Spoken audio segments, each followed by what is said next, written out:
let's do an experiment. ఒక balloon ని you have to drop inside this conical flask. అయితే ఇక్కడ twist ఏంటి అంటే సో ఫ్లాటెండ్ బెలూన్ కాకుండా ఇన్ఫ్లాటెండ్ బెలూన్ ని మనం డ్రాప్ చేయాలన్నమాట. సో కమ్ ఎవరైనా వచ్చి ట్రై చేయండి.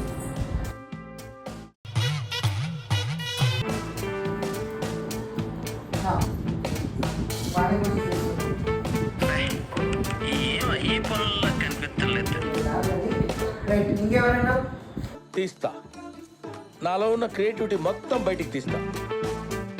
ఎవరి వల్ల అవ్వలేదు కదా, సింపుల్ ఫిజిక్స్ యూజ్ చేసి ఇప్పుడు పంపిద్దాం.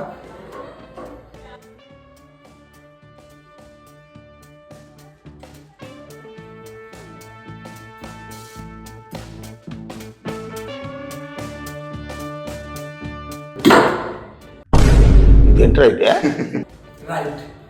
సో ఇవాళ మనం అట్మాస్ఫియరిక్ ప్రెషర్ గురించి తెలుసుకుందాం.